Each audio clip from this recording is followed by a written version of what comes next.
Hey, how's it going, guys? This video is on one change to goalies that I think will fix the way ESHL is played. This change will make skater classes a more relevant choice, require goalies to play smarter, it will get rid of butterfly sitting goalies, and give goalies the boost they need to make better saves if used correctly. Before I get into the mechanics, here's an example of the stance from NHL footage. Notice the goalie's torso is further forward and his legs are spread further apart, covering more of the bottom half of the net. The way this would work is goalies can hit this modifier, bringing their goalie into a lower crouch. This will do two things. One, significantly improve their ability to save low shots, and two, significantly limit their ability to save high shots. This is not black and white. You would still be able to make a high save at the crouch, or vice versa. There are other variables that come into play, such as the player class taking the shot and your depth. Let's say you're in the crouch and a low shot is taken. Your goalie will do a butterfly save animation. Is there a rebound? Keep holding this button to stay on the ice and slide around in the butterfly if necessary, but eventually the goalie is going to come back into this low crouch if you keep holding it. You see a lot of goalies in the NHL try to get back on their feet from the butterfly position. None of them just kind of sit down there for an extended period of time. Holding the crouch button should also activate butterfly save animations faster.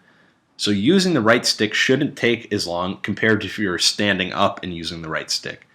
Now maybe if you're holding this modifier and hit left or right on the left stick, it will activate a very fast butterfly slide. Since your legs are more spread apart, it should be quicker for you to move from one side of the crease to the other. This would make saving cross creases easier, assuming you're in the correct position and have the correct depth. This will also change post hugging. If you use it in combination with hugging the post, you will get into a reverse VH. See the example of Jonathan Quick using the reverse VH here. The advantage of this stance is that you can move from post to post way faster and have a better chance of making the save on a centering pass. This modifier should help on breakaways with the backwards flow or movement of a goalie. It will also extend the reach of your manual poke check, which is up on the right stick.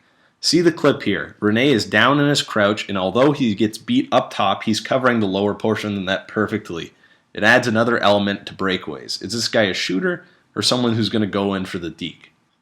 This should also temporarily improve a goalie's vision so that screen plays and deflections that go low are easier to save. However, if the point shot goes high and you're in the crouch, once again you have less of a chance of saving it depending on how far out of your crease you are. So I bet you're wondering how this is going to balance gameplay. There's a lot of boosts that the goalie's getting with this.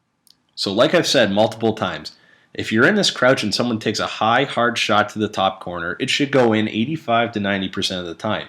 Your depth should be a factor in this, so if you're out of the crease but in the crouch, maybe you do have a better chance of saving that high shot. Now, of course, if you're standing up, you're going to be significantly weaker down low and in 5-hole. Hugging the post becomes quicker and therefore neutralizes the wraparounds. And also, it's easier to save the centering pass that's in tight due to the reverse VH position. However, this comes at a price.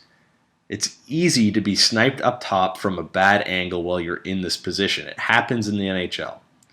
That means we keep the standing post hug animation in the game for when the puck's in the corner. This changes the game and makes player classes more relevant, as well as allowing goalies to rely on their own ability rather than just their defense. Snipers become more relevant. A great shot will beat a goalie high or low depending on the stance, but obviously the sniper can't deke or pass as well. It will require shooters to read the goalie now. Now a good shot isn't necessarily one that's always going top corner. Maybe it's low and 5-hole if the goalie's just standing upright. Playmakers have a weaker shot and would not be as effective at beating a goalie high or low depending on his stance. Remember, this is not black and white. Shots can go in or be saved regardless of the stance or shot power, but maybe they're able to deke out the goalie a little better since they're deking stronger. This is something a little extra. I think a cue should be put in to know if a skater is aiming high or low, but I'm not sure how or what to make it. It could make quickly changing your aim from high to low or left to right a deceiving shot and simulate quick shot release. The final balancing act is that this removes the goal line butterfly sitting goalie. If they want to hit the crouch button and sit on their goal line all game, they're going to get beat up high all the time. That's all I've got for this video, guys. Please let me know what you think of this. Tell me if I'm crazy. Tell me if I'm wrong. Real life goalies, please provide your input. Tell me if I'm right or wrong here. If it's your first time coming to the channel, I have a ton of goalie content, so subscribe if you're interested in that. Thanks for watching, guys, and I'll see you next time.